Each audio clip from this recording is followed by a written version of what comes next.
భక్తులందరికీ నమస్కారం అండి. ఎలా ఉన్నారు? బాగున్నారా? ఇంకా ముందుగా చెప్పాల్సింది ఏంటంటే మీరందరూ మా ఛానల్ సబ్స్క్రైబ్ చేశారా? అలాగే బెల్ సింబల్ కూడా ప్రెస్ చేయండి. లైక్ చేయండి, షేర్ చేయండి. ఇప్పుడు చెప్పే విషయాలు ఏంటంటే ఆధ్యాత్మిక భక్తి విషయాలు మా ఛానల్లో ఉంటాయి. దేవాలయాలు, అలాగే స్థల పురాణాలు, భక్తి గీతాలు, అష్టోత్తర నామాలు, అలాగే సబ్స్క్రైబ్ చేసిన వాళ్ళందరికీ, లైక్ చేసిన వాళ్ళందరికీ, కామెంట్ పెట్టిన వాళ్ళందరికీ అందరికీ చాలా చాలా చాలా ధన్యవాదములు. ఎలా ఉంటున్నాయండి మా ఛానల్లో వచ్చే భక్తి విషయాలు? బాగుంటున్నాయా? మీ మనసులో హత్తుకుంటున్నాయా? గొప్ప గొప్ప విషయాలు ఇంకా ఇంకా నాకు తెలియాలని, అవన్నీ మీకు చెప్పాలని నేను అనుకుంటున్నాను. నమస్కారం. మీ శ్రేయోభిలాషి మహేశ్వరి. ఎక్కడ పొందాడు? ఆయనే సన్యాసం తీసుకుని పొందలేదు, గృహస్థాశ్రమంలో ఉండి పొందాడు. కాబట్టి అతనికి ఇహమా అని హరులందు కరులందు ధనములందు గేలి వనములందు పుత్రులందు బంధు మిత్రుల ఎందునో పురమునందు అంతిపురమునందు. కాబట్టి అటువంటి అంతఃపురంలో ఉంటూ ఇటువంటి వైరాగ్య భావన పొందాడు. అందుకేనండి ఎవరో మహాత్ములైన వాళ్ళు మాత్రమే గొప్ప గొప్ప సత్యములను పలుకుతారు. నేను 1కి 10 మార్లు పొగుడుతున్నాను అనుకోకండి. తత్వవిధానంద సరస్వతి ఒక సభలో ఒక మాట చెప్పగా నేను విన్నాను. Let there not be horizontal or vertical advancement in your life. తీర్థయాత్రలు వయస్సులో ఒక స్థాయి వరకు చెయ్యండి, తర్వాత మనస్సులో నిలబెట్టుకుని మానసిక దర్శనం చేయండి. ఏదో పొందేద్దాం అనుకుని తొందరపడి అందరూ సన్యాసాలు తీసేసుకోకండి. సన్యాసం అనేటటువంటిది అందరూ అందులో ఉండడం చాలా కష్టం. అది పరమ పవిత్రమైన ఆశ్రమం. అందుకని సన్యాసము తీసేసుకోక్కర్లేదు, తీర్థయాత్రలే చేసేక్కర్లేదు. మీరు గృహస్థాశ్రమంలో ఎలా ఉండి తరించచ్చో అలా తరించండి అని ఒక సభలో ఆయన చెప్పారు. ఇలా చెప్పడానికి ఎంత సమర్థత ఉంటే చెప్పగలరు చూడండి.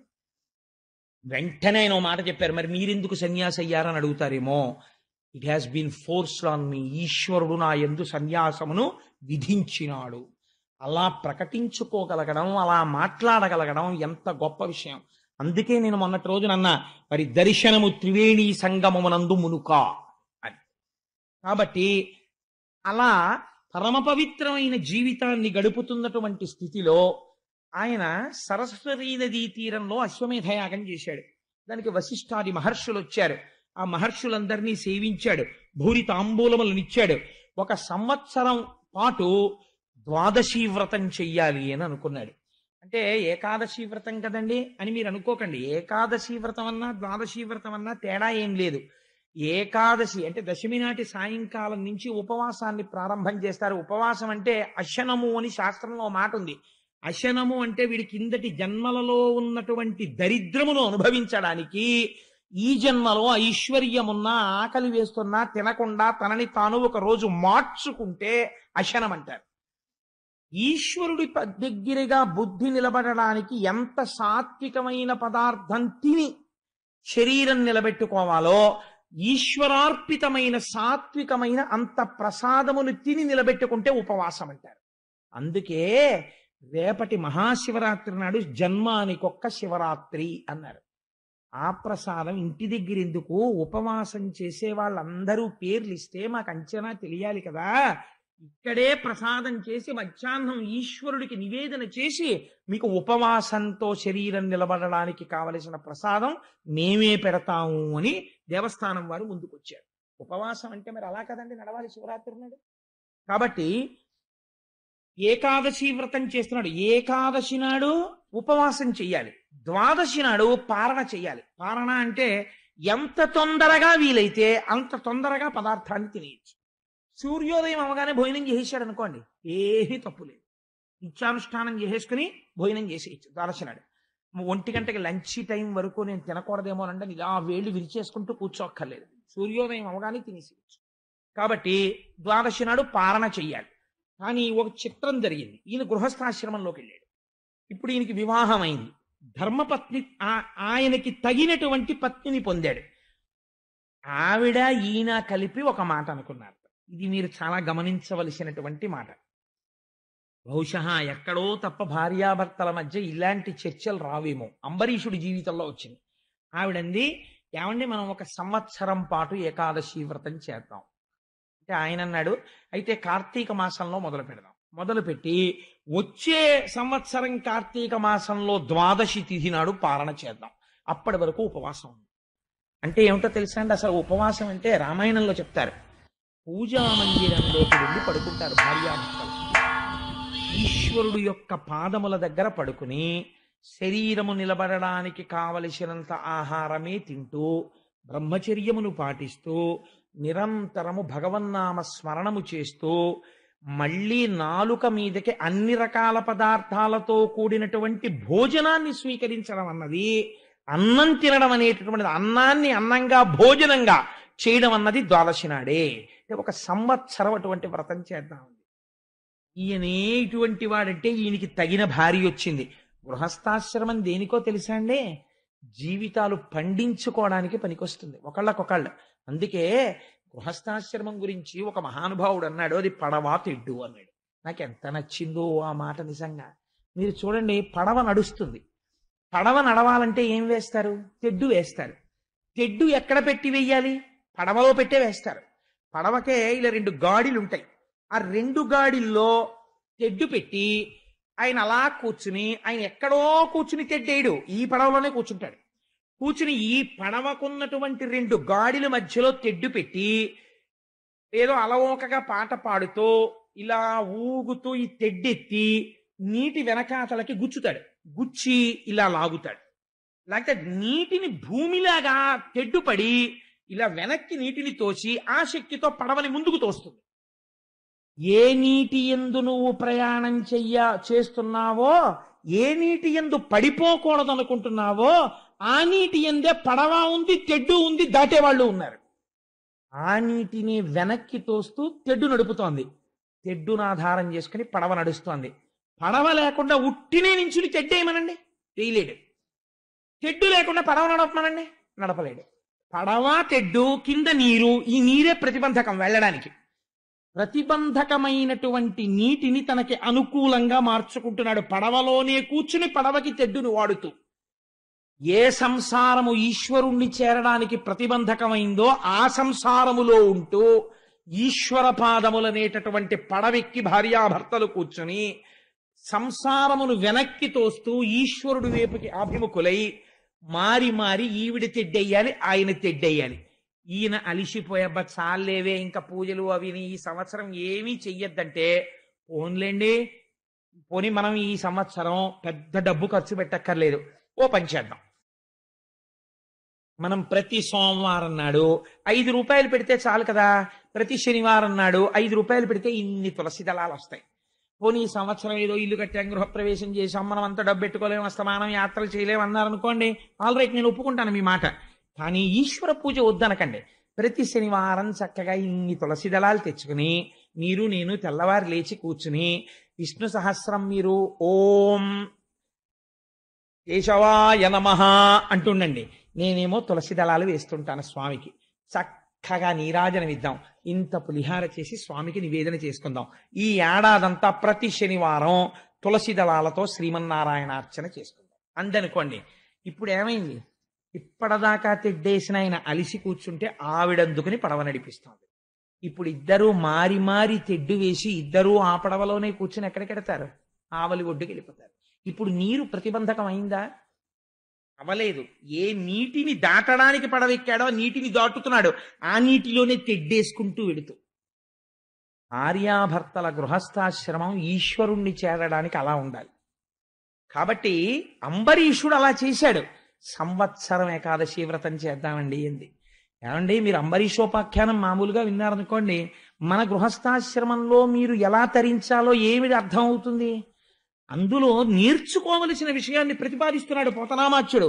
కాబట్టి సంతోషంగా సంవత్సరం పాటు ఏకాదశి వ్రతాన్ని పూర్తి చేసేశారు. అయిపోయింది. ఏకాదశి తిథి అయిపోయింది, తెల్లవారింది, సూర్యోదయం అయింది, సంవత్సరం అయింది. సంవత్సరం పాటు చేసినటువంటి ఏకాదశి వ్రతం పరిపూర్ణమైనది. ఎప్పుడు యజ్ఞం ఉన్నదనుకోండి, యజ్ఞాన్ని అసంపూర్తిగా మీరు ఆపేశారనుకోండి, పూర్ణాహుతి అవ్వకుండా, ఆ యజ్ఞం పూర్తయినట్టు లెక్కకి రాదు, యజ్ఞ ధ్వంసం అయిపోతుంది. దక్షయజ్ఞంలో పరమశివుడు పూర్తి చేయించాడు యజ్ఞాన్ని. అలాగే నిన్నను బలిచక్రవర్తి యజ్ఞం చేస్తుండగా శ్రీ మహావిష్ణువు వచ్చారు, భృగువుని పిలిచి శుక్రాచార్యుల వారిని పిలిచి నువ్వు ఆ యజ్ఞం పూర్తి చెయ్యి అని చెప్పి పూర్తి చేయించి వెళ్ళారు. అలాగా ఇక్కడ ఏకాదశి వ్రతం పూర్తవుతోంది. ఎలా పూర్తవ్వాలి? ఏడాది నుంచి చేస్తున్నారు. ద్వాదశి తిథి ఉండగా భోజనం చేయాలి వీళ్ళు. కాబట్టి ఇప్పుడు ఏం చేస్తున్నారు? తాము భోజనం చేసే ముందు ఏడాది పాటు ఏకాదశి వ్రతం చేశారు కాబట్టి మొట్టమొదట కాళింది నది ఒడ్డుకెళ్ళారు. ఆ నదీ స్నానం చేశారు. స్నానమునకు మళ్ళీ హద్దులుంటాయి. అది చేసేటప్పుడు పుణ్యనదీ స్నానం చేయడం యొక్క ఫలితం వేరు. అందుకని కాళింది నది ఎందు, కాళింది అంటే యమున, యమున ఎందు స్నానం చేశారు. స్నానం చేసి మధువనంలోకి వెళ్ళారు. చక్కగా శ్రీకృష్ణ పరమాత్మకి అభిషేకం చేశారు. రేపటి రోజున గోవింద పట్టాభిషేకం నాడు ఇక్కడ అభిషేకం చేస్తున్నారు కృష్ణ పరమాత్మకి. అలా చక్కటి అభిషేకం చేశారు. అభిషేకం చేసిన తరువాత అక్కడికి బ్రాహ్మణులు వచ్చారు. ఏమంటే అస్తమానం దానం బ్రాహ్మణులకే ఇస్తారంటారు ఏంటంటే ఇంకెవరికి ఇవ్వకూడదా అని మీకు అనుమానం రావచ్చు. అందరికీ ఇస్తారు దానం. బ్రాహ్మణులకే ఎందుకు చెప్తారంటే వాళ్ళు బ్రహ్మజ్ఞాన సంపన్నులై ఉండి తీరాలి బ్రాహ్మణుడు. అలా ఉండకపోతే కుదరదు. ఉండి లోకాన్ని ఉద్ధరించాలి. అలా ఉద్ధరించేవాడు భద్రంగా ఉండడం సమాజం చూసుకోవాలి. అందుకని ముందు దానం బ్రాహ్మణుడికి ఇస్తారు. కాబట్టి వాళ్ళకి ఏమి ఇచ్చారు అంటే వాళ్ళు పాడైపోయే వాళ్ళకి ఇవ్వకూడదు. వాళ్ళు ఇంకా వృద్ధిలోకి వచ్చే వాళ్ళకి ఇవ్వాలి. వాళ్ళు ఇంకా అభిషేకం చేసుకోవడానికి, వాళ్ళు ఇంకా సత్వగుణ ప్రధానమైన పదార్థం పుచ్చుకోవడానికి అలాంటివి ఇవ్వాలి. కాబట్టి గోవులు ఇచ్చాడు ఆయన దానం. ఎటువంటి గోవులు ఇచ్చాడు? పాలేరై పరవంగా దగ్గరుచులు ఎబ్రాయంబులై రూపముల్ మేలై ధూర్తలుగాక వెండి గోరిజల్ హేమోరు శృంగంబులుంగ్రాలన్ గ్రేపుల ఎర్ర నాకుచును రంగఛాయలయ్యున్న మందాలన్ నిర్బుద షట్కమిచ్చే విభుడుద్యద్వైదిక శ్రేణికిన్. గొప్ప బ్రాహ్మణులకు ఎటువంటి ఆవుల్ని దానం ఇచ్చాడంటే బంగారంతో కొమ్ములు చేయించి వాటికి తగిలించాడు, వెండితో డెక్కలు చేయించాడు, దూడలతో కూడినటువంటి ఆవుల్ని తెచ్చాడు. అవి మంచి వయస్సులో ఉన్న ఆవులు. ఇలా దూడలు వెళ్ళి పొదుగు ముట్టుకుంటే శిరములలోంచి పాలని స్రవిస్తున్నాయి. అటువంటి ఆవులను మందలుగా తీసుకొచ్చాడు. ఈ ఆవుల్ని దానం చేశాడు. ఈ దానం అంతా అయిపోయింది.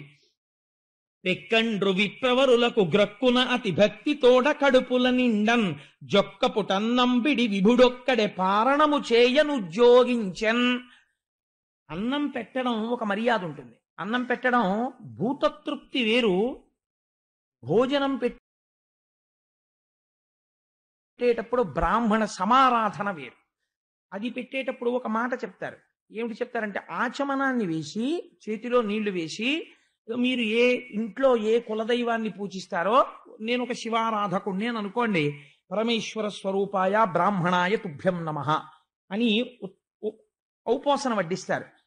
వడ్డించేసి ఊరుకోకూడదు, పూర్తవదు. ఉత్తరాపోసనం వేయాలి. అంటే వాళ్ళు భోజనం చేసిన తర్వాత మళ్ళీ ఉత్తరాపోసనం అని మళ్ళీ విస్తరికి సత్యం తత్తేల పరిశుంచామి అని మళ్ళీ ఆ విస్తరికి నీళ్లు తిప్పుతారు. అది వేసి ఎడంచేయి కడుక్కోవడానికి నీళ్లు పొయ్యాలి. పోస్తే అప్పుడు బ్రాహ్మణ సమారాధన పూర్తయినట్టు. పూర్తయిన తర్వాత మీ ఇంట్లో ఉన్న పదార్థము అంటే భక్తికి హద్దు చెప్తున్నాను నేను. ఎదురుగుండా ఉన్నవాడు ఈశ్వరుడు అన్న భావన యందు మీరు భావన చేస్తే భావనామాత్ర సంతుష్టాయి నమః ఈశ్వరుడు తింటాడు. అప్పుడు ఆ మిగిలిన పదార్థం ఏమవుతుందంటే వంటింట్లోది బ్రహ్మము వచ్చి తినగా మిగిలిన భుక్త శేషం అవుతుంది. ఇప్పుడు దాన్ని తింటాడు. దీనివల్ల విజయం వస్తుంది.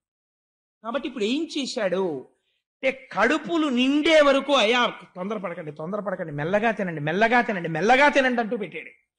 పెట్టి వాళ్ళందరూ కడుపు నిండా తిన్న తర్వాత ఇప్పుడు తను ద్వాదశి పారణ చెయ్యాలి, తను కూడా భోజనం చెయ్యాలి. అందుకని తను కూడా భోజనం చేద్దామని అందరి భోజనము అయిపోయే వరకు అభ్యాగతి భుజించరాదు. అతిథులందరూ భోజనం చేసేసిన తరువాత అప్పుడు అభ్యాగతికి వడ్డించాలి. శ్రీనివాస కళ్యాణం దగ్గర నుంచి ఇదే లక్షణం. అందుకని అతిథులందరికీ ముందు భోజనం పెట్టాడు. అందరిది అయిపోయింది. అడిగాడు, అందరూ చేశారా? అందరూ చేసేశారండి. ద్వాదశి వెళ్ళిపోకుండా మీరు పాలన చేయండి అన్నారు.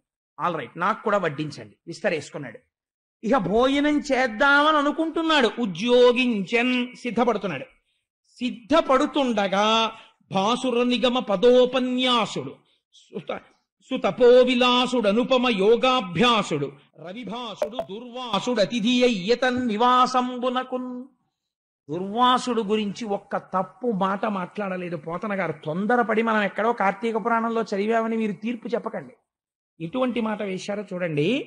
ఆయన భాసుర నిగమ పదోపన్యాసుడు, ఆయన సర్వకాలములయందు వేదములయందు వేదాంతములయందు బుద్ధిని నిక్షేపించినవాడు, గొప్ప తపస్సుని పాటించినటువంటి వాడు, సూర్యుడు ఎలా ఉంటాడో అటువంటి తేజస్సుని పొందినటువంటి వాడు, అంతటి గొప్ప తపస్సు చేశాడు. దుర్వాసో మహర్షి అంటే ధర్మాన్ని చూద్దామని ఒకసారి 10,000 సంవత్సరాలు తపస్సు చేశాడు.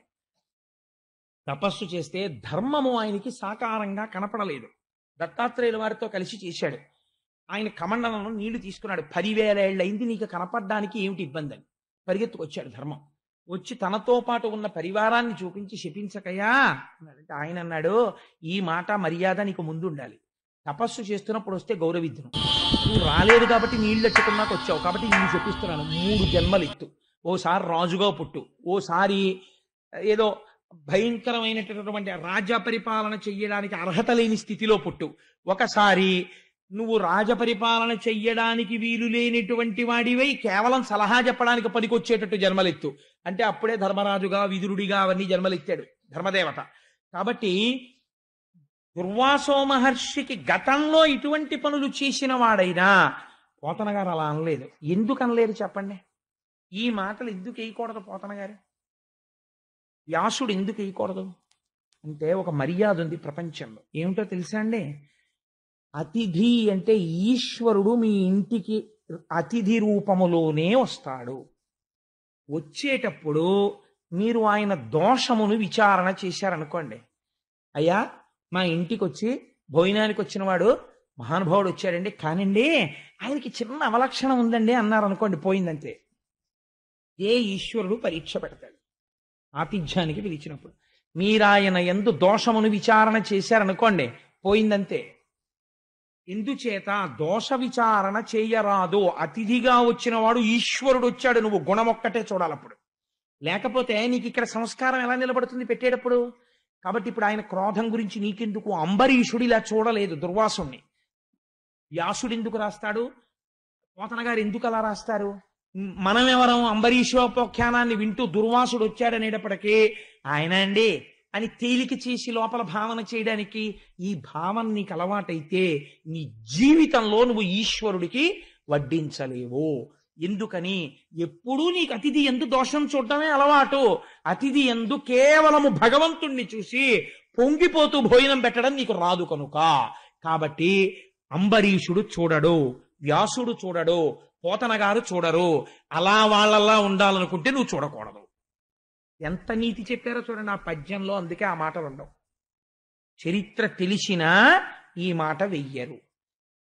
ఈ భావన ఉన్నవాడు కాబట్టి బాబోయ్ ఆయన వచ్చేసాడా, ఒరే ఏడాది పాటు వ్రతం చేశాను ఏం కొంప ముంచేస్తాడో అని అంబరీషుడు అనలేదు. ఈశ్వరుడు వచ్చాడు నా ఇంటికి అన్నాడు. పొంగిపోయాడు. పొంగిపోయి అయ్యా ఏమదృష్టం, ఊరక రారు మహాత్ములు, నువ్వు శివాంశ సంభూతుడివి, నువ్వు నా ఇంటికి అతిథిగా వచ్చావు, ఏమి భాగ్యం ఏమి భాగ్యం. ఇంతమందికి పారణ సమయంలో భోజనం పెట్టాను, ఇవాళ ద్వాదశి పారణ. అందుకని మీరు కూడా మహాత్ములు కనుక ముందు వచ్చి మీరు భోజనం చెయ్యాలి. మీరు చేశాక నేను చేస్తాను. మర్యాద చూడండి. అంబరీషోపాఖ్యానం వింటే నేను ఎవ్వరినీ తప్పు పట్టట్లేదు, మీరు బాగా జ్ఞాపకం పెట్టుకోండి. ఉత్తరోత్తర ఇంకా బాగా ప్రవర్తించడానికి ఒక సోపానం చెప్తున్నాను. ఉన్నారు, నాకు తెలుసు చాలా మంది.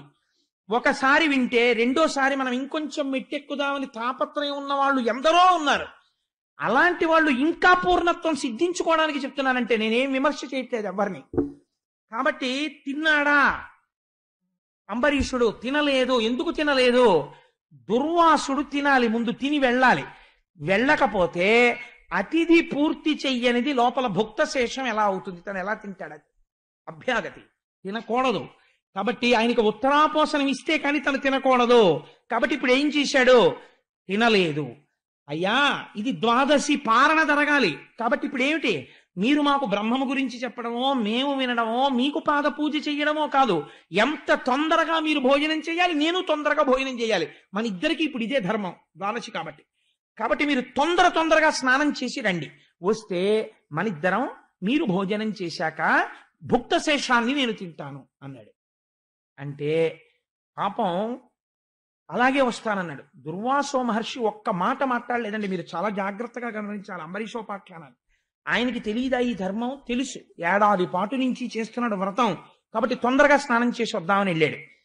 ఎక్కడ మాయ కమ్మింది అంటే అసలు అంబరీషోపాఖ్యానంలో ఆయన యమునా నదీ జలాలలో స్నానానికి దిగాడు. దిగి ధ్యానం చేస్తున్నాడు, నీటిలో నిలబడి ఒక్కసారి ఆ ఈశ్వరుణ్ణి స్మరించాడు. దుర్వాసో మహర్షి మహాభక్తుడు, ఈశ్వర ధ్యానమునందు సమయమును మరిచిపోయాడు. అంటే ఆయన భక్తుడా, అంబరీషుణ్ణి ఇబ్బంది పెడదామనుకున్నవాడా? పోతన గారు అలా రాయలేదు, వ్యాసుడు అలా రాయలేదు. నువ్వెవరు మహర్షులని విమర్శించడానికి? అంటే ధ్యానమునందు ఎంత మక్కువ ఉన్నవాడో ఆలోచించు. ధ్యానం పేరెత్తేటప్పటికీ, ఆ ఈశ్వరుణ్ణి స్మరించేటప్పటికీ అన్నీ మరిచిపోయి ఆ ఈశ్వరుణ్ణి ధ్యానం చేస్తూ ఆ జలములలో ఉండిపోయాడు. ఏమంటే అంత తెలివి తక్కువడా? అంబరీషుడు నలుగురితో కబురు చేసి గాలి తిగిలిపోతుందట, ఆయన తొందరగా రమ్మనండి అని చెప్పి కబురు చేయలేడా?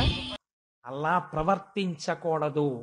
ఈశ్వరుడు యందు రమించే బుద్ధి ఉన్నవాడే అతిథి, వాడిని తొందర పెట్టరాదు. పాటించాడు అంబరీషుడు. అందుకే వచ్చేమనండి దుర్వాసుణ్ణి అని కబురు చేయలేదు. ఆయన ధ్యానమగ్నుడయ్యున్నాడు. ఇప్పుడు ఎలా? ఇప్పుడు ఆయనకి దోషం లేదు, ఆయన ధ్యానమునందు ఉండిపోయాడు మహర్షి. కానీ నాకు ఇబ్బంది వచ్చింది. ఎందుకని? నేను పాలన చెయ్యాలి, భోజనం చెయ్యాలి, అంటే ద్వాదశి వెళ్ళిపోతుంది, వ్రతం భంగం అయిపోతుంది. వ్రతభంగం అయిపోతేనే ప్రాయశ్చిత్తం చేసుకోవాలి. కాబట్టి ఎలా? అయితే ఇవన్నీ ముందు ఆలోచించిన వాడు ఒక ఆయన ఉన్నాడు. ఎవరో తెలుసా అండి? ఈశ్వరుడు. ఇప్పుడు అంబరీషుడిది కాదు ఈ పూచి. తన భక్తుడికి రాబోయే ఉపద్రవాన్ని లెక్క కట్టుకోవలసిన వాడు పరమాత్మ. నువ్వు భక్తితో ఉంటే నీకు రాబోయే అపాయం గురించి కింద మీద పడవలసిన వాడు భగవంతుడు, నువ్వు కాదు. వాడే పరిగెత్తుకొచ్చి నిన్ను తప్పిస్తాడు అపాయం నుంచి. ఎందుకని? బిడ్డడు నూతివేపు పరిగెడుతుంటే అమ్మ పరిగెత్తుకొచ్చి బిడ్డని పట్టుకున్నట్టు భక్తుడికి అపాయం వచ్చేసే ముందు భగవంతుడు వచ్చి రక్షించుకుంటాడు. భక్తికి ఆ శక్తి ఉంది, ఈశ్వరుణ్ణి కదపగలదు. కదపగలదా కదపలేదా అంబరీషోపాఖ్యానం లక్ష్యం. ఎన్ని ఏర్పాట్లు జరిగిపోతున్నాయో చూడండి. ఇది తెలుసు శ్రీ మహావిష్ణువుకి ఈ ప్రమాదం వచ్చేస్తోందని. తన ఎందింత భక్తుడు ఎంత భయపడ్డాడో తెలుసా అండి స్వామి? ఏమో ఆ సమయం వచ్చేసరికి నేను ఏమరపాటు చెందితే. భగవంతుడికి ఏమరపాటు ఉంటుందండి? యామరపాటు లేనివాడు తన భక్తుడి పట్ల యామరపాటు కలిగితే ఎంత ప్రమాదం వస్తుందని భయపడ్డాడు. భయపడి తన రక్షణ సామర్థ్యమంతా ఏ సుదర్శనమునందున్నదో ఆ సుదర్శనానికి చెప్పి అక్కడ పెట్టాడు. మనం చూడండి, ఒక్కొక్కసారి వెంకటాచలంలో సుప్రభాతం టికెట్ ఉంటుంది. సుప్రభాతం టికెట్ ఉంటే ఏ రెండింటికో లేవాలి, అలవాట్లేదు, లేవలేము. గుర్తెట్టుకున్నావా, అలారం పెట్టావా అని 10 మాటలు అనుకుని అలారం పెట్టుకు పడుకుంటాడు. కానీ కొంప తీసి ఇది మోగకపోతే, ఏ బ్యాటరీయో అయిపోయి నా కర్మకాలి ఇది ఆగిపోతే రోజులో 6ంటికి తెలివి వస్తే సుప్రభాతం టికెట్ పోయినట్టే. కాబట్టి ఏం చెయ్యాలి? అందుకని ఆ పక్కన ఆ బయట ఉన్న వాచ్మెన్కి చెప్తాడు, బాబు నన్ను 2 గంటలకు లేపాయని. లేకపోతే పక్క రూమ్ వాళ్ళ దగ్గరికి వెళ్ళి చెప్తాడు, ఏమంటే మీరు దేనికి ఎడతారు మేస్టారు, మేము సుప్రభాతానికండి అంటారు. వాళ్ళు 10 మంది ఉన్నారు రూమ్లో. అయ్యా నాకు ఈశ్వరుల్లో దొరికారండి, నేను అలారం పెట్టుకున్నాను, అయినా గబుక్కుని లేవగలనో లేవలేనో అని భయం. మీరు లేచినప్పుడు ఒక్కసారి నేను లేచే వరకు నా తలుపు కొట్టండి అంటాడు. ఇన్ని జాగ్రత్తలు ఎందుకండి? తన యామరపాటు వస్తుందేమో అని బెంగ. నారాయణుడికి బెంగొచ్చింది. నా భక్తుడికి రాబోయే కష్టంలో నేను యామరపాటు చెందను కదా, ప్రమాదం వచ్చేస్తుంది. అంటే భక్తుల్ని రక్షించుకోవడానికి ఆయనంత ఆతృతతో ఉంటాడో చూడండి. భూత భవిష్యత్ వర్తమాన కాలములు తెలుసున్నవాడు. ఎవరి వలన వస్తోందో కూడా తెలుసా ప్రమాదం. సుదర్శనాన్ని వాళ్ళ ఇంట్లో పెట్టాడు. నువ్వు ఇక్కడుండి కొన్నాళ్ళు జాగ్రత్తగా చూస్తూ ఉండన్నాడు. అంటే ఏదో చూడకపోతే ఆ ఇంట్లో సుదర్శనం పెట్టడం ఎందుకండి? చక్రం ఏం చేస్తుంది? ప్రమాదాన్ని కల్పిస్తే భక్తులకు వాళ్ళ తలలు తీసేస్తుంది. సుదర్శనాన్ని పెట్టాడు. అంటే నీకు తెలుసా తెలియదా ఏదో జరుగుతుందని త్రికాలవేది పరమాత్మకి తెలుసు, కాలస్వరూపుడు. ఈ రహస్యం బ్రహ్మగారు చెప్పారు. కాబట్టి ఇప్పుడు అక్కడ సుదర్శనం ఉంది. అంబరీషుడు ధ్యానంలో ఉన్నాడు, దుర్వాసుడు ధ్యానంలో ఉన్నాడు, అంబరీషుడు పాలనకి కాలం అయిపోతోందని బెంగలో ఉన్నాడు. ఇది చిత్రం. ఇప్పుడు ప్రమాదం రాక్షసుల నుంచి రావట్లేదు, ధూర్తుల నుంచి రావట్లేదు, ధ్యానమగ్నుడైపోయిన ఒక గొప్ప ఋషి వైపు నుంచి వచ్చేస్తోంది. ఏం చెయ్యాలి? ఎంత ధర్మమో చూడండి. తొందరపడి భోజనానికి రమ్మని ఏమైతే అదైంది, పిలవండి ఒక్కసారని కబురు చేయలేదు. బ్రహ్మమునందు రమిస్తున్న వ్యక్తిని భోజనమునందు తొందర పెట్టలేదు. పెట్టక ఏం చేశాడు? విద్వాంసుల్ని పిలిచాడు, సభలో ఉన్న మహాపండితుల్ని పిలిచాడు. అతిథి బోయి రామి నదిపై ద్వాదశి పరణంబుమాన పాడి కాదు, కుడువకుంట కాదు కుడుచుటయును కాదు సలిల భక్షణంబు సమ్మతంబు. విద్వాంసులు ఎంత గొప్పగా చెప్పారో చూడండి. ఆయన చూస్తే మహర్షి, ధ్యానంలో ఉన్నాడు, పిలవకూడదు. నువ్వు చూస్తే గృహస్థు, వ్రతం చేసున్నావు, భంగం జరగకూడదు. పోనీ పారణ చేసేయడమే కదా అని నువ్వు ముందు తింటే వచ్చిన అతిథికి మహావమానము చేసినట్టే. కాబట్టి ఎందుకు ఇంకా ఆతిథ్యం? కాబట్టి తినకూడదు. తినకుండా ఉండాలంటే తిథి దాటిపోతుంది. కాబట్టి ఏం చెయ్యాలి అంటే, కుడుచుటయును కాదు కుడుచుట కూడా కాదు. తిన్నాడా అంటే తినలేదు, తినకుండా ఉన్నాడా అంటే తినకుండానే ఉండలేదు. నీకు మధ్య మార్గం ఒకటి చెప్తాం, సలిలం పుచ్చుకోమన్నారు. అంటే కాసి నీళ్లు తాగు అన్నారు. ఆయన అన్నాడు, చాలా బాగుంది, ఆయనని మాత్రం నేను ఇబ్బంది పెట్టను, నేను కొద్దిగా నీళ్లు పుచ్చుకుంటానంతే. ఆయన తినగా మిగిలిన శేషమే నేను తింటాను. నీటికి ఎప్పుడూ పవిత్రత ఉంటుంది, అందుకని నీళ్ళొక్కటే పుచ్చుకుంటానని నీళ్ళొక్కటే పుచ్చుకున్నాడు. ధర్మశాస్త్రాలు చాలా గహనంగా ఉంటాయి. తమని తాము ఉద్ధరించుకోవాలనుకున్న వాళ్ళు చాలా జాగ్రత్తగా ఉంటారు. కాబట్టి అది అస్తమానం మీకు అవకాశం వస్తుందా? మళ్ళీ ఇలా దుర్వాసుడు వస్తాడా? చెప్పలేం. కాబట్టి ఆ అవకాశం వచ్చినప్పుడు వినియోగించుకోవడంలో గట్టెక్కిపోవడం ఉంది. కాబట్టి ఏం చేశాడు అంటే నీరు పుచ్చుకున్నాడు. నీరు పుచ్చుకోగానే ఆయన ధ్యానంలోంచి బయటకు వచ్చాడు. ఎంత విచిత్రమో చూడండి. అలా ఎలా జరిగిందంటే, అలా ఎలా బయటకు వచ్చాడంటే మీకు అర్థమైపోతుండాలి. ఎవడో నడిపిస్తున్నాడు దీన్ని. ఎందుకు ఇలా నడిపించడం మీకు తర్వాత తెలియాలి. కాబట్టి ఇప్పుడు వెంటనే ధ్యానంలోంచి బయటకు వచ్చాడు. బయటికి రాగానే ఆయనకేం గుర్తొచ్చిందో తెలుసా అండి? తన ఆకలి గుర్తొచ్చింది. అమ్మా, కడుపు మండిపోతోంది ఆకలితో అని గబగబా వచ్చాడు. గబగబా ఆకలితో వచ్చిన వాడికి దేని మీద దృష్టి ఉండాలండి? భోజనం మీద ఉండాలి దృష్టి. గబగబా ఎదురొచ్చి అంబరీషుడు అన్నాడు, అయ్యా ద్వాదశి తిథి మీ గురించే చూస్తున్నాను, మహానుభావ రండి రండి రండి రండి, మీరు భోజనం చేసిన తర్వాత నేను చేస్తాను, కూర్చోండి అన్నాడు. ఇప్పుడు అసలు మనస్సు దేని మీద ఉండాలండి? దుర్వాసో మహర్షి భోజనం మీద ఉండాలి.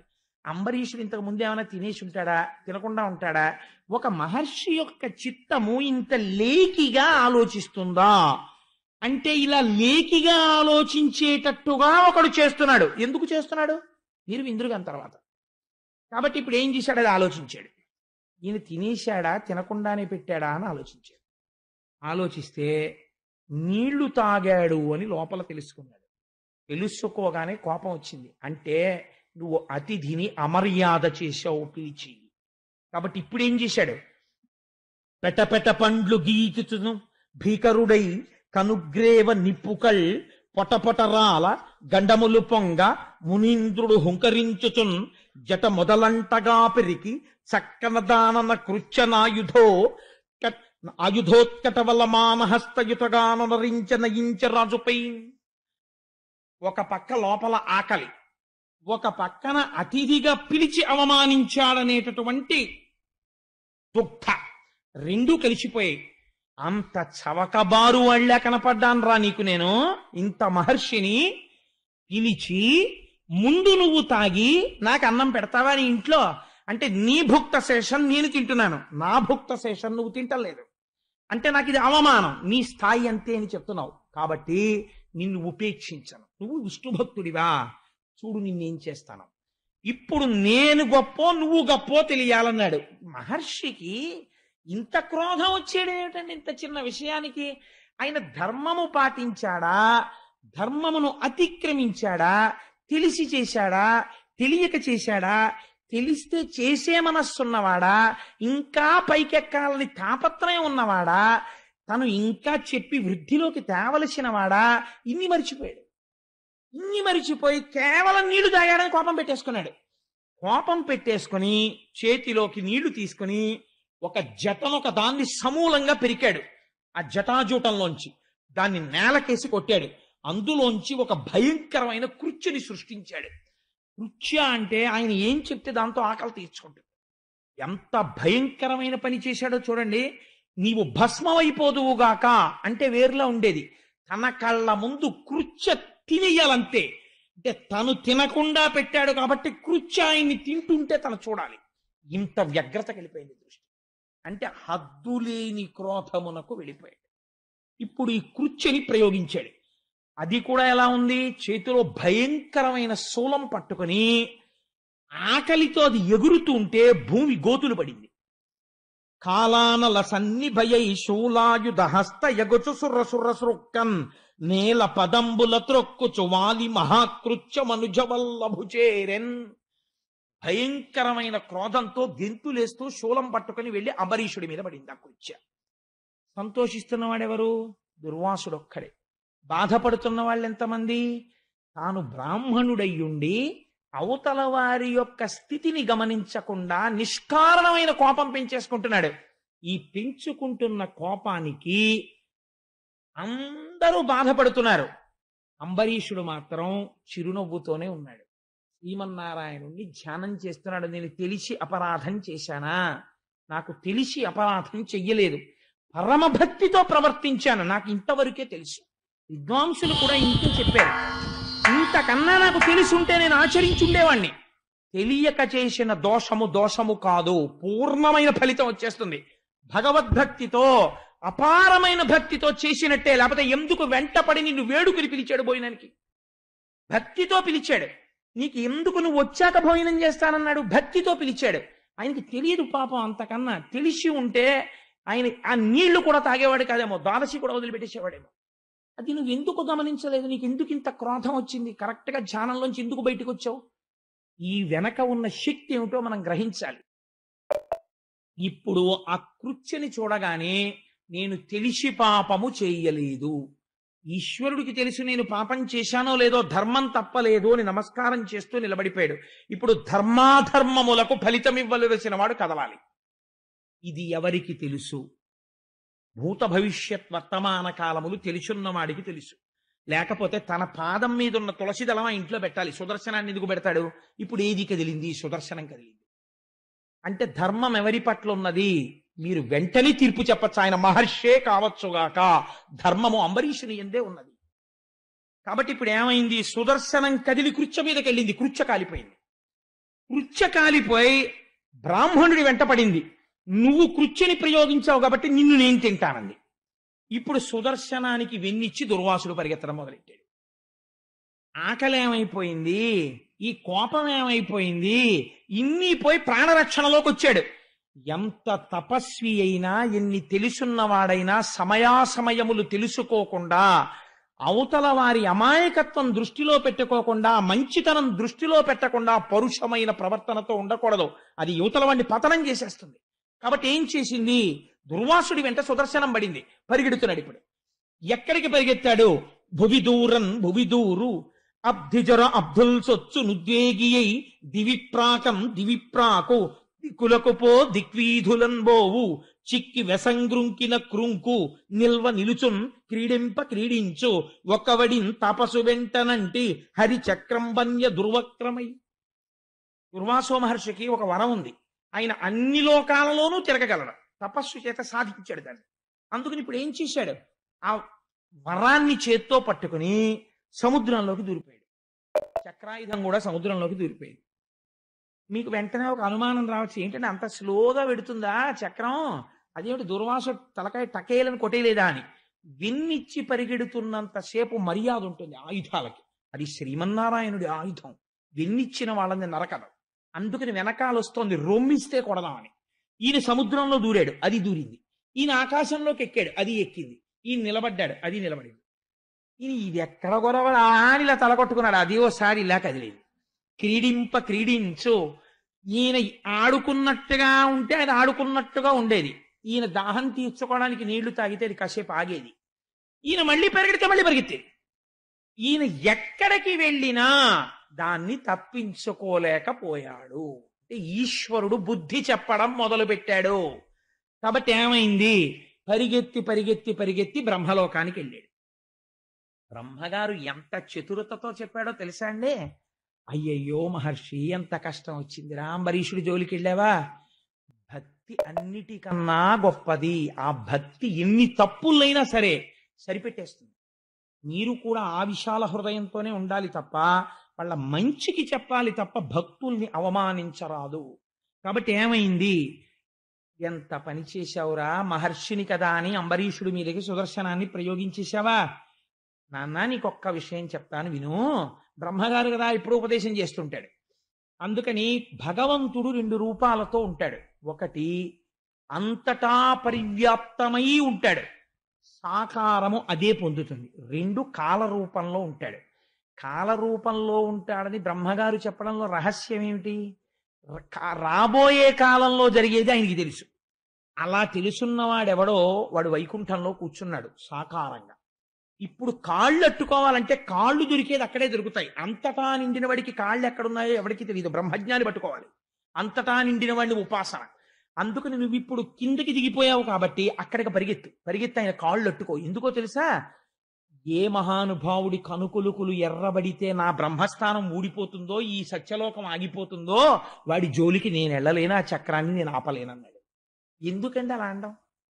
అంటే ఇదో చేసి అక్కడ తప్పు చేసి ఇక్కడికి వెళితే తగ్గుతుంది అనుకోవడం. బ్రహ్మ, విష్ణువు, శివుడు ఒక బ్రహ్మము 3గా ఉంటుంది. ఆయన బుద్ధి చెప్పాలనుకుంటే అది వీళ్ళిద్దరికీ కూడా తెలిసిపోతుంది వెంటనే. ఈయన వరం ఇస్తే ఆయనకి తెలిసిపోతుంది, అరే నువ్వు వరం ఇచ్చావని తెలియదు, నువ్వు అలాంటి వరాలు ఇచ్చావని.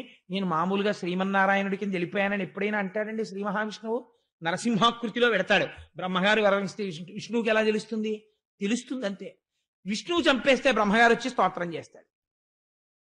అదేమిటి, నువ్వే కదా వరాలు ఇచ్చావు, మళ్ళీ వచ్చావా, ఎన్ని మాటలు ఇచ్చావు ఇలాగా అని ఆయన అండవు. ఈయన ఎలా వరం ఇచ్చాడో అలా నిలబెడతాడు ఆయన. అంటే ఆయన ముగ్గురు అలా ఉంటారు. కాబట్టి ఈయన దగ్గరికి వచ్చినప్పుడు ఆయన జోలికి నేను వెళ్ళలేనంటుంటాడు. కాబట్టి ఇప్పుడు ఏం చేశాడు? ఇదో అవివేకం, చాలా ఉన్నాయి అనుకుంటూ ఉండడం.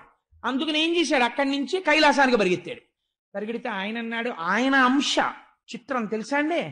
కానీ ఆయన అన్నాడు, ఓయ్ దూర్వాస ఏంటి ఇలా పరిగెత్తుకొచ్చావు అంటే, ఏం చేయనయ్యా బాబు, సుదర్శన చక్రం తరువుకు వచ్చేస్తోంది, కాస్త చక్రం ఆపవయ్యా మహాదేవా, నీకన్నా గొప్పవాడేవాడన్నాడు. మహాదేవ శబ్దం ప్రయోగం చేశాడు.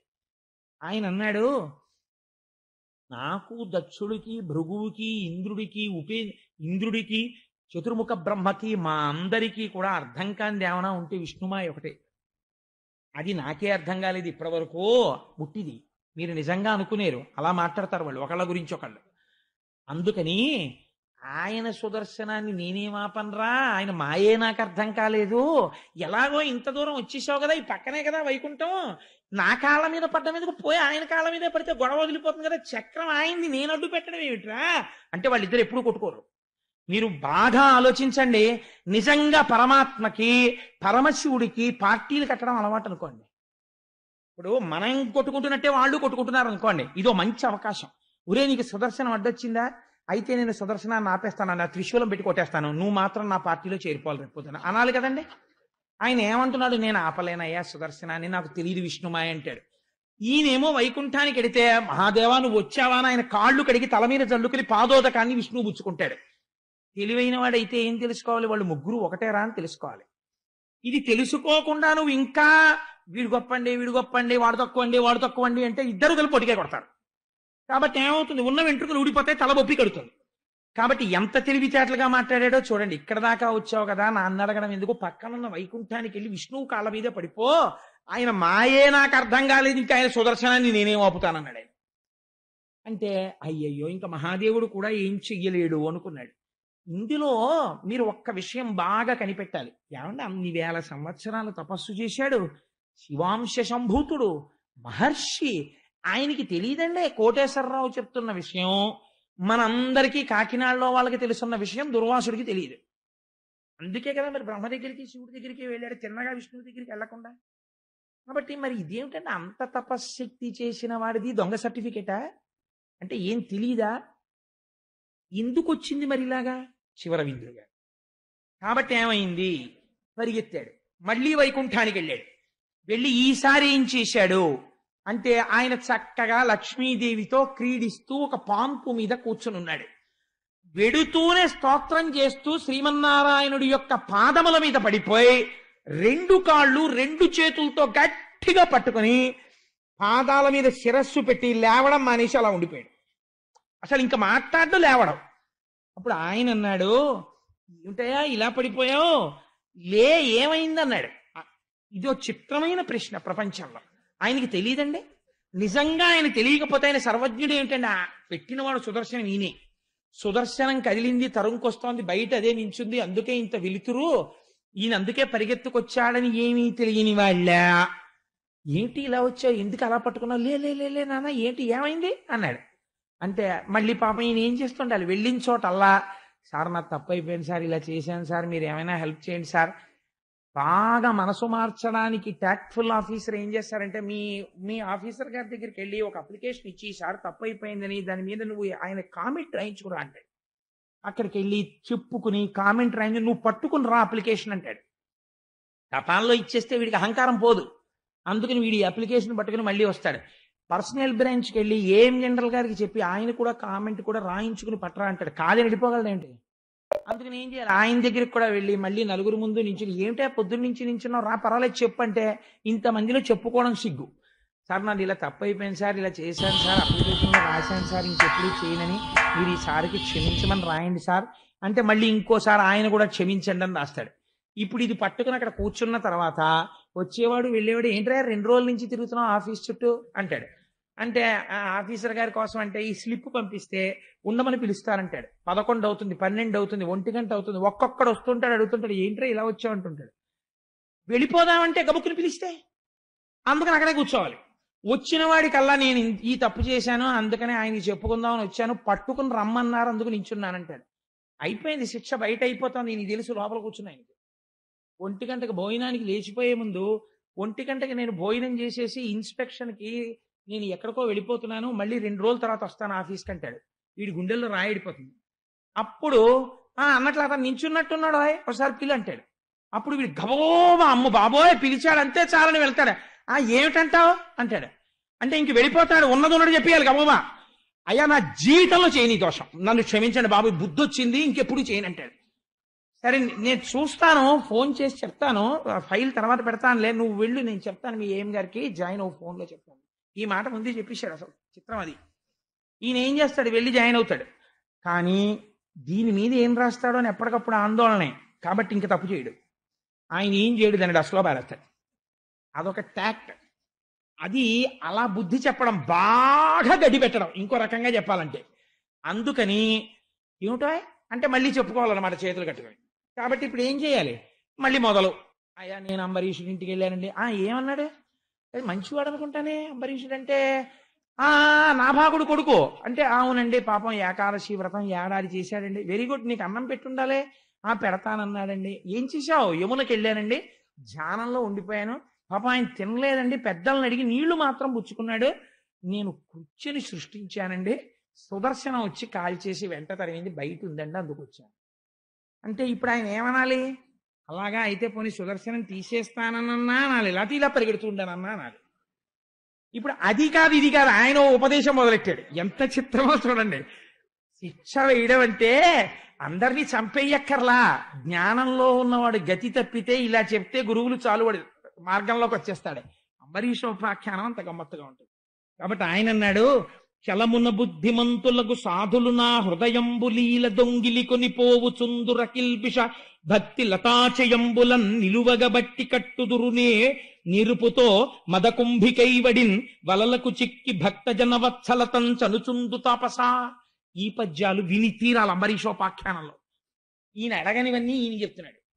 నాకు బలహీనత ఉందయ్యా, ఏనుగుని తీగలన్నీ పీకి తాడు చేసి పెద్ద ఏనుగుని కట్టేసినట్టు నన్ను ఇలా నిలువున నిలబెట్టేసి తాళ్లతో కట్టి లక్ష్మీదేవి ఉందని కూడా చూడకుండా నన్ను ఎత్తుకుపోగలిగిన వాళ్ళు కొంతమంది ఉన్నారు. వాళ్ళు నా మహాభక్తులు, వాళ్ళు నన్నే తలుచుకుంటూ ఉంటారు. అందుకని వాళ్ళు నన్ను తాళ్లతో కట్టేసిన వాళ్ళు అంటే, ఇప్పుడు నా చేతులు కట్టేశాడయ్యా, నేనేం చేయలేనని చెప్పడం. అందుకని ఏనుగుని కట్టినట్టు కట్టేస్తారు, వాళ్ళు నన్ను ఎత్తుకుపోయి వాళ్ళ గుండెల్లో పెట్టేసుకుంటారు.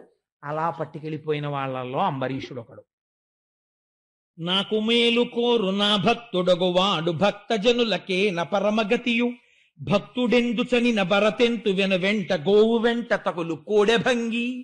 ఇప్పుడు చెప్తున్నాడు, పరమభక్తుడై అన్నిటి మధ్యలో ఉన్న నా పాదములే పట్టుకున్నవాడున్నాడే, ఎప్పుడు నేనే కావాలి నేనే కావాలి నేనే కావాలని తాపత్రయపడేవాడి వెంట రక్షించుకోవడానికి నేను ఎలా ఉంటానో తెలుసా, కోడెదూడ తెలియక ఏ ఏట్లో మూతి పెడుతుందో అని వెనక ఆవు పరిగెత్తినట్టు నేను పరిగెడుతుంటాను రక్షించుకుంటూ. అంటే నీ వెనక పరిగెత్తుకొస్తున్నది నా రక్షణ రూపమైన సుదర్శనం అంబరీషుణ్ణి రక్షిస్తోంది. కాబట్టి నేను కోడెదూడ వెనక ఆవులా పరిగెడతాను. తనువు మనువు విడిచి తనయుల చుట్టాల ఆలి విడిచి సంపదాల విడిచి నన్నె కాని అన్యమెన్నడు ఎరుగని వారి విడువ నెట్టి వారినైనా. వాడు బ్రాహ్మణుడా, వాడు తపస్సు చేశాడా, వాడు రాజా, వాడు కేవలం వ్రతం చేశాడా, వీడు తపస్సు ఎక్కువ చేశాడా, ఇవన్నీ నేను చూడను. వాడు ఎన్ని చేసిన వాడైనా నాకు అనవసరం. వీడికి భక్తి ఎక్కువ, వీడు పరమభక్తితో ఉన్నవాడు కాబట్టి నేను వాడికి వశుడనైపోయి ఉన్నవాడను. నాకు తారతమ్యాలు తెలియవు. నేను వాడేం చేశాడు వీడేం చేశాడు ఇవన్నీ నేను చూడను. నేను భక్తికి లొంగిపోయే స్వభావం ఉన్నవాణ్ణి. అందుకని ఇప్పుడు నా యందు అపారమైన భక్తితో ఎవడుండి భార్యతో ఉన్నా భార్యని పట్టించుకోలేదో, అంతఃపురంలో ఉండి అంతఃపురాన్ని పట్టించుకోలేదో, రాజ్యమునందుండి రాజ్యముతో మమేకము కాలేదో, బిడ్డలతో ఉండి బిడ్డలతో మమేకము కాలేదో, అన్నిటితో ఉంటూ అన్నిటినీ విడిచి నన్ను పట్టుకున్నాడో అటువంటి వాణ్ణి నేను పట్టుకుంటాను. కాబట్టి నాకు అదో లక్షణమయ్యా అన్నాడు. అంటే ఏమిటి అర్థం? నేను అంబరీషుణ్ణి పట్టుకుని నేనే దాని అర్థం అని అన్నాడు. ప్రకటంగా చెప్పడం అది విచిత్రం. చెప్పి సాధుల హృదయము నాయది, సాధుల హృదయంబు నేను, జగముల నెల్లం సాధుల నేనయరంగుదు, సాధులెరుంగుదురు నాదు చరిత్రము విప్రా. ఈ పద్యం అండర్లైన్ చేసి పెట్టుకోవాలి జీవితంలో. ఈ జగత్తులో ప్రపంచంలో ఎక్కడైనా సరే అడిగితే ఇవ్వనన్నవాడు, అవతల వాళ్ళ యొక్క దోషమును మన్నించగలిగిన వాడు, ఈ రెండు లక్షణములు ఉన్నవాడు సాధు పురుషుడు. తపస్సు చేత లేకపోతే చదువుకున్న పుస్తకాల చేత కాదు, అటువంటి విశాల హృదయం ఉన్నవాడెవడో వాడు సాధు పురుషుడు. అటువంటి సాధు పురుషుడు ఎక్కడున్నా వాడు నాకు తెలుసు. నేను ఎప్పుడూ వాడి గుండెల్లో ఉంటాను. అందుకని వాడి గుండెలే నా ఇల్లు. వాడు ఎక్కడ ఉన్నా నేను వాడితోనే ఉంటాను, వాడి ఇంట్లో ఉంటాను, వాడి గుండెల్లో ఉంటాను, వాడు నేనుగా ఉంటాను. అందుకని నాకు వాడు, వాడికి నేను ఎప్పుడూ దూరంగా లేం. ధారుణీసురులకు తపము విద్యయు రెండు ముదము చేయుచుండు ముదముతోడ, దుర్వినీతులైన దుర్జనులకు వారికి వియుకీడు చేయకుండా ఎలా ఉండు. ఎటువంటి ప్రశ్న వేశాడో చూడండి. ఈ ప్రశ్న చాలు. ఏమయ్యా, నువ్వు బ్రాహ్మణుడవు, తపస్సు చేశావు, కొన్ని వేల ఏళ్ళు తపస్సు చేశావు. ఎంత తపస్సు చేస్తే ఎవడికి కావాలి? నువ్వు ఎన్ని గొప్ప పనులు చేస్తే ఎవడికి కావాలి? అవతల వారిలో ఉన్నటువంటి అమాయకత్వాన్ని క్షమించగలిగిన విశాల హృదయము నీకున్నదా? అవతల వాడి కష్టమేమిటో తెలుసుకోగలిగిన లక్షణము నీ ఎందున్నదా? లేదు. నీకెప్పుడూ పక్కన ఒక లక్షణం ఉండిపోయింది. ఏమిటా లక్షణం? కోపం. చిన్న అమర్యాద జరిగితే అవతల వారి వలన ఇది ఎందుకు జరిగిందో అని ఆలోచించవు. ద్వాదశి వెళ్ళిపోతోందని నీళ్లు తాగాడని ఆలోచించలేదు. కోపపడిపోయి కృత్యుని సృష్టించావు. కాబట్టి నువ్వు దుర్నీతిని పాటిస్తున్న వాడివి. అట్లాంటి వాడికి ఎంత తపస్సు ఉన్నా, ఎంత జ్ఞానమున్నా అవి నిరంతరము అస్తస్తమానము భ్రష్టములవుతూ ఉంటాయి. కష్టములను పొందుతాడు, జ్ఞాపకం పెట్టుకో. కాబట్టి ఈ విశాల హృదయము నీకు రాలేదు. కాబట్టి కీడు చేయకుండా ఎలా ఉండు? నీకు కీడు చెయ్యకుండా ఎలా ఉంటాయి అంటే, ఇప్పుడు ఈ కీడు ఎక్కడి నుంచో వచ్చింది, ఇంతకు ముందు నుంచే. కాబట్టి ఆ స్థానాన్ని నువ్వు ఒకసారి వెతికి పరిశీలన చేసుకో. అంటే దిద్దవలసింది అంబరీషుణ్ణి కాదు, నిన్ను నువ్వు దిద్దుకోవాలి ముందు. కాబట్టి ఏం చేస్తావో తెలుసా? అదిపో బ్రాహ్మణ నీకును సదయుడు నాభాగసుతుడు, జన వినుత గుణాస్పదుడిచ్చు అభయమాతనిమది సంతతపరచి వేడు మాశరణంబున్. మహాసాధు అయినటువంటి వాడు కాబట్టి పొరపాటు చెప్పగానే ఒప్పుకుని ఆశీర్వచనం చేసేస్తాడు తప్ప పట్టుపట్టే లక్షణం ఉండదు. సాధు పురుషుని పట్ల చేశావు, నేనెలా క్షమిస్తాను? సాధువు అంబరీషుడు పట్టుపట్టడం. కాబట్టి ఈ శరణాగతి ఏదో అంబరీషుడి దగ్గరికి వెళ్ళి ఆయన కాళ్ళు పట్టుకున్నాడు. ఎటువంటి శిక్ష వేశాడో చూడండి. ఇప్పుడు పరుగున వెళ్ళి సింహాసనం మీద కూర్చుని, అయ్యో దుర్వాసో మహర్షి భోజనం చేయలేదని తాను అప్పటికీ భోజనం చేయకుండా కూర్చున్నాడు అంబరీషుడు. ఇది ఆయన ధర్మం అంటే. అప్పటికీ భోజనం చేయకుండా విచారవదనంతో కూర్చున్న అంబరీషుడి పాదాల మీద పడిపోయాడు. పడిపోయి గట్టిగా పాదాలు పట్టుకుని, మహానుభావ, నువ్వే నన్ను రక్షించాలి ఈ సుదర్శన చక్ర ధారల నుండి అన్నాడు. అంటే అయ్యయ్యో అదేమిటంటే సిగ్గుపడ్డాట అంబరీషుడు. ఎందుకో తెలుసా అండి, ఇంతటి మహాత్ముడు నా వలన క్రోధమును పొంది ఇన్ని కష్టాలు పడి నా కాళ్ళు పట్టుకున్నాడు, ఆయన నా కాళ్ళు పట్టుకోవడమా అని సిగ్గుపడ్డాట. ఎంత గొప్ప మనస్సో చూడండి అంబరీషుడు. ఇది భక్తి. ఎక్కడొచ్చింది మనస్సు? తపస్సు చేత కాదు, గృహస్థాశ్రమంలో ఉండి తాను ఇంకా భక్తితో ఉండాలి, ఇంకా భక్తితో ఉండాలని సాధన చేస్తున్న హృదయంలోంచి వచ్చింది భక్తి. కాబట్టి ఏమైంది అంటే ఆయన వెంటనే లేచి సుదర్శన చక్రాన్ని ప్రార్థన చేశాడు. సుదర్శన చక్రానికి చేసినటువంటి ప్రార్థన వింటే మనని తరువుకొస్తున్నటువంటి దురితముల నుంచి మనం కాపాడతాం. నీవ పావకుడవు, నీవ సూర్యుండవు, నీవ చంద్రుండవు, నీవ జలము, నీవ నేలయు నింగి, నీవ సమీరంబు, నీవ భూతేంద్రియ నికరములును, నీవ బ్రహ్మంబును, నీవ సత్యంబును, నీవ యజ్ఞంబును, నీవ ఫలము, నీవ లోకేశులు, నీవ సర్వాత్మయు, నీవ కాలంబును, నీవ జగము, నీవ బహుయజ్ఞ భోజివి, నీవ నిత్య మూల తేజంబు, నీకు నే మృక్కువాడ, నీరజక్షుండు చాలా మన్నించునట్టి శస్త్ర ముఖ్యమకావవే చాలు చాలు శస్త్ర ముఖ్యమకావవే చాలుముని. శ్రీ మహావిష్ణువుకి సుదర్శనానికి భేదము లేనటువంటి స్తోత్రం చేశారు. నీవే మూలం, నువ్వే సృష్టి, నువ్వే స్థితి, నువ్వే లయ, నువ్వే యజ్ఞం, నువ్వే రక్షణ, నువ్వే అగ్ని, నువ్వే జలము, నువ్వే పృథివీ, నువ్వే ఆకాశము. అటువంటి సుదర్శనమా, శరణాగతి చేసినటువంటి ఈ మునిని కాపాడు. హరిచే నీవు విసృష్టమై చెగమున్నాలించి నీ ధారలం ధరణిన్వ్రాలుట నిక్కమంచుమునిపే దైత్యేంద్ర మధ్యంబులో శిరముల్ పాదములన్ భుజోరు యుగముల్ చేతుల్ నిజాంగంబులందరులన్ ప్రాణ సమీరముల్ వెడలని యుద్ధంబులం చక్రమా. స్వామి, నువ్వు సామాన్యమైన వాడివా? నీకు కోపం వచ్చిందా? యుద్ధంలో అరివీర భయంకరులైనటువంటి రాక్షసుల యొక్క చేతులు, కాళ్ళు, గుండెలు ముక్కలుగా తెగనరికినటువంటి వాడివి. రాత్రి వేళ రాక్షసులు భార్యతో పడుకుని ఉండగా నిద్రలో నీవు కలలోకి వస్తే తెల్లవారేటప్పటికి రాక్షసుని భార్య మెడలో మంగళసూత్రముని తీసేస్తాడు. అంటే వాడు మరణిస్తాడు. అటువంటి తేజో విరాజితవు స్వామి. నీ పరాక్రమాన్ని ఎవరు అడ్డగలరు? నిన్ను ఎవరు ఆపగలరు? కమలలోచనుండు కలుల శిక్షింపక బాలుసేయ నీవు పాలుబడితి వైనవింక చాలు ఆపన్నుడయ్యున్న తపసి కావు నీవు ధర్మవృత్తి. నీవు రాక్షస సంహారం చేయడానికి సుదర్శనాన్ని పట్టుకుంటూ ఉంటారు స్వామి. అటువంటి వాడివి. ఆయన చేత అటువంటి పనులకు వినియోగింపబడుతుంటావు. ఇవాళ మహర్షి శరణాగతి చేశాడు. బ్రాహ్మణుణ్ణి చంపడమా? మునిని కాపాడు అని ఇప్పుడు ఒట్టు పెడుతున్నాడు. చూడండి అంబరీషుడి యొక్క గొప్పతనం ఇది. ఏమన్నాడో తెలుసా అండి? ఏ నమస్కరింతు ఇంద్రశాస్త్రమ ధూమకేతువునకు ధర్మసేతువునకు విమల రూపమునకు విశ్వగోపమునకు చక్రమునకు గుప్త చక్రమునకు నమస్కారం చెయ్యడం అంటే అది. 5 జ్ఞానేంద్రియాలు, 5 కర్మేంద్రియాలు, బుద్ధిస్థానమైన శిరస్సు 11ంటిని మీ పాదముల దగ్గర విడిచిపెట్టామని వదిలిపెట్టడం, అవతల వారి శరోర అధోభాగమనందున్న పాదములకు శిరస్సు తాటించడం శరణాగతి. అందుకని శరణాగతి చేసి నిలబడ్డాడయా, నేను నీకు శరణాగతి చేస్తున్నాను. ఓ చక్రమా, నువ్వు ఇంద్రాది శత్రువుల యొక్క మదములను అణచగలిగినటువంటి దానివి. ఈ లోకము యొక్క యథార్థమైన రూపమును మరుగుపరచి జగత్తుగా కనపడేటట్టు మాయ చూపించగలిగినటువంటి దానివి. విశ్వగోపమునకు ఈ విశ్వమును రక్షించగలిగినటువంటి దానివి. అటువంటి చక్రమా నీకు నమస్కారం. విహిత ధర్మమందు విహరింతునేనియో ఇష్టమైన ద్రవ్యమిత్తునేని ధరణిసురుడు మాకు దైవతంబగునేని విప్రునకు శుభము వెలయుగాక.